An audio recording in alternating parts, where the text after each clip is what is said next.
यवतमाळ जिल्ह्याच्या राळेगाव या ठिकाणी 34 मुली ज्या आहेत त्या बेपत्ता झाल्याचा प्रकार जो आहे तो भाजप जिल्हाध्यक्ष प्रफुल्ल चव्हाण यांनी उजेडात आणला होता आणि त्यानंतर त्या प्रकरणातील संशयित आरोपी मजर कुरेशी याला पोलिसांनी ताब्यात देखील चौकशी घेतली आणि या संपूर्ण घटनेच्या निषेधार्थ जर पाहिलं तर आज राळेगाव बंदची हाक जी आहे ती या ठिकाणी देण्यात आली होती।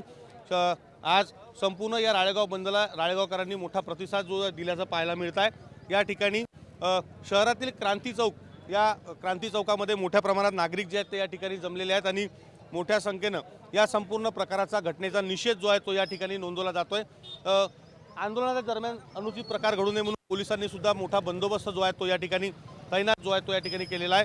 राज्याचे आदिवासी विकास मंत्री अशोक उईके खुद्द या संपूर्ण आंदोलनामध्ये जे आहे ते सहभागी या ठिकाणी झालेले आहेत। संपूर्ण राळेगाव शहरातील बाजारपेठ आणि संपूर्ण राळेगाव शहर जे आहे ते या संपूर्ण घटनेच्या निषेधार्थ जे आहे ते आज या ठिकाणी बंद करण्यात आलेलं आहे। या प्रकरणातील जे संशयित आरोपी आहे मजर कुरेशी याच्या घरावर काल दगडफेक जे आहे ते जमावाकडून करण्यात आली होती आणि त्यानंतर खबरदारी म्हणून त्याच्या घराजवळ पोलीस बंदोबस्त सुद्धा जो आहे तो वाढवण्यात आलेला आहे। आरोपी मजर कुरेशीकडनं पोलिसांनी एक घातक अशा पद्धतीचं शस्त्र तलवार सुद्धा जी आहे ती जप्त केल्याची माहिती आहे। 425 आर्म ॲक्ट अंतर्गत गुन्हा देखील त्याच्यावर जो आहे तो दाखल केल्याची माहिती या संपूर्ण संदर्भानं जे आहे ते आता मिळत आहे। या राळेगाव शहरामध्ये या संपूर्ण प्रकाराच्या विरोधात जो आहे तो राळेगावकर एकत्रित एकवटल्याचं पाहायला मिळत आहे।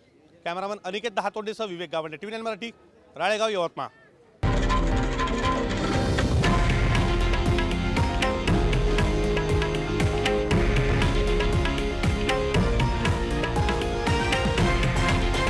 हे आहे देशातील नंबर 1 न्यूज नेटवर्क आणि आपण पाहत आहात TV9 मराठी, एकमेव।